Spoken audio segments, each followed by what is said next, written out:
les personnalités de l'année, moi j'ai un tiercé, hein. Bon, je ne sais pas si vous avez... Tiercé, Gaillard. Alors, je veux dire, alors, personnalité de l'année, Mona Edreville, qui est cardiologue, je pense qu'au CHU, pour son fond de parler, qui s'exprime sur le fonctionnement du CHU. Et je crois que... Enfin, pour moi. D'accord. Et nous avons... Éric Jalton, c'était déjà là, hein, mais bon, ce n'est pas du favoritisme. Hein. Alors j'explique pourquoi Éric Jalton, personnalité politique de l'année, puisque, comme vous l'avez dit, M. Italique, bon, sa réélection, 70% des Abimiens ont voté pour lui, mais aussi on voit... Lorsqu'on regarde sur les territoires où il y a des chantiers, des travaux, des choses qui se passent, c'est quand même sous le territoire des Abîmes. Et qui est-ce qui intervient en ce moment sur le Covid? C'est-à-dire, quelle personnalité politique? C'est aussi Éric Jalton qui intervient. Vous n'êtes pas en campagne électorale aujourd'hui? Non, c'est un constat. Ah, c'est un constat. Je justifie, moi, je justifie mon choix. Oui. Après, nous avons pour la jeunesse Bibrac. Le petit Bibrac, l'Arculunel. Je ne sais pas son prénom, c'est... Jimmy. Oui, qui a eu un prix. Voilà. Très bien. Donc, voilà. Alors, est-ce que vous avez... Vous allez jouer au tiercé aussi? Ah non, je n'ai pas pensé à cela, mais alors, bon, je vais prendre dans votre ordre. D'abord, Mona, hein, vous avez de Mona. Alors, moi, j'aime beaucoup ce prénom-là. Ouais. J'aime beaucoup ça, c'est un très bon prénom. Si j'avais une fille, je l'appellerais bien Mona. À cause de Mona Lisa, d'abord, le beau tableau. Et c'est un secret, à cause de Mona Jalton. Jalton. Je devrais venir. Mona Jalton, qui est un personnage, ça c'est affectif, que j'aime, que me connais toute petite, c'est la maman d'Éric Jalton, qui est un personnage exceptionnel de vivacité, de lucidité et d'autorité. Hein? En forme de goutte.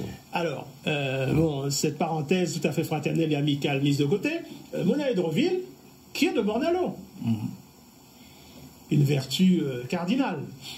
Et puis, c'est vrai, qui associe avec pertinence et impertinence le charme à l'intelligence et à la résistance politique. Donc, votre point de vue, pourquoi pas, je n'ai pas pensé à ça, mais je suis prêt à voter pour vous dans votre TRC sur Mona Edreville. Sur Éric Jalton, pour le dire rapidement, j'ai dit ici, Éric Jalton, il a aujourd'hui la force qui légitime ses prises de position, qu'on soit d'accord ou pas d'accord avec lui. Il est derrière sa parole. Élu à 2/3 des Abimiens, à l'unanimité de Cap Excellence, il a une légitimité directe et indirecte. Bien. Alors, comme il ne faut pas se contenter de ce qui est et de parler de ce qui vient, l'équation, à mon avis, que Jalton doit remplir s'il l'entend, c'est comment faire pour résoudre l'équation consistant à passer de 2/3 des Abimiens à un Guadeloupéen sur 2. C'est ça la question. Parce qu'il y a des élections qui arrivent, il y a la régionale, il y a peut-être à terme une collectivité unique, et l'équation que Éric Jalton, à mon sens, hein, je ne suis pas conseiller de Jalton, devrait s'atteler à résoudre. Comment passer de 2/3 des Abimiens à un Guadeloupéen sur 2 pour assurer le leadership régional? C'est la première chose. La deuxième chose, et M. Ramal disait tout à l'heure qu'il y a un problème de leader, il disait off, il a raison. Le leadership en Guadeloupe, c'est une grande question.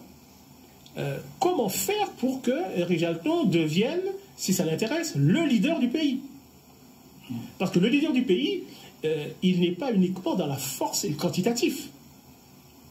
Le charismatique a quelque chose de subjectif et de magique qu'il faut incarner. Et le leader, normalement, c'est celui qui dit « Je suis monté au sommet de la montagne, j'ai vu la terre promise, et il redescend, et on le suit. » On le suit, et il nous dit, mettez-vous à votre tâche, mettez-vous dans l'action, parce que moi, je détiens le sens, je détiens la vision. Et ça, c'est un travail exceptionnel à faire. Et autour de Jalton, on doit travailler à cela. On doit travailler au fait qu'il puisse incarner celui qui a eu la terre promise. Bon. Et... Écoutez, le hasard des moments, il y a souvent la main de Dieu. Mais oui, je pense à Éric Jalton. Mais je pense de manière posthume à Christian Gatou, quand même, qui était la cheville ouvrière, hein, le Cap Excellence, d'eau d'excellence et en tout cas des abîmes, puisque j'ai côtoyé longtemps et longuement. Éric Jalton, oui, parce que je crois qu'il a su démontrer, quelqu'un que j'ai croisé lorsque je suis entré en politique en 2001, alors que lui il était dans l'opposition, je l'ai observé, et il a été à un moment de cette première mandature pour moi quelqu'un qui était subversif, qui a été beaucoup décrié, mais qui a su, je crois qu'il a été un peu dans l'esprit de son père, hein, qui disait, puisque j'ai entendu son père à l'époque, feu Frédéric Jalton, dire que quand on est patron des abîmes, quand on est maire des abîmes, on est patron de la Guadeloupe.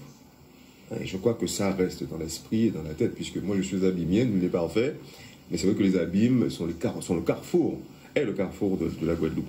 Et il a su démontrer cette capacité de manager, d'organiser, de fédérer. Il a été dans tous les combats politiques, et il est sur l'échiquier politique guadeloupéen une personnalité remarquée, remarquable, et qui a de grands leviers. Évidemment, le levier du poids démographique de sa population, c'est un peu le doute, bien évidemment, qui lui rend, et je rejoins Nico, une légitimité indirecte. Hein. Ça, c'est vrai, là-dessus, et il pèse dans la balance.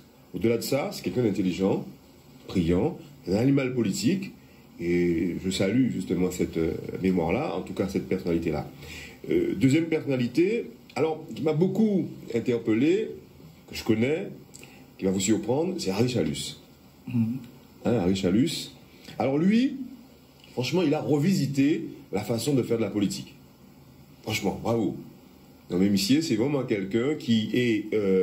il n'est pas carré, il n'est pas rectangle, mais il est transversal. Il a une transversalité qui fait que quelque part, il est partout. Il est partout. Oui, il a des moments où on ne l'attend pas forcément, ou même des moments où on l'attend, on ne le voit pas, mais il arrive à pouvoir se faire entendre. Et il a su...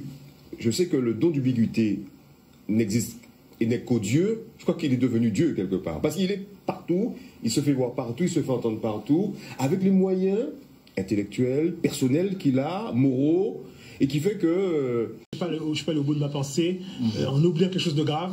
Je disais, Éric Jalton, très fort, puissant, double légitimité. Et comment faire pour passer de 2 tiers à plus de la majorité des Guadeloupéens? Moi, j'ai envie de dire ça différemment. Il faut qu'il prolonge l'histoire d'amour.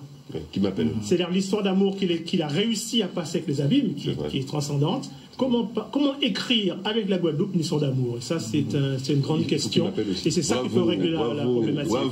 Bravo Jalton, bravo Cap Excellence, et bravo Jarry, parce qu'il y a 40 millions aussi de Jarry dans Cap Excellence. Je le dis quand même, parce que je suis bien aussi. 40 millions. Ainsi va le Guadeloupe. Mais bonne année.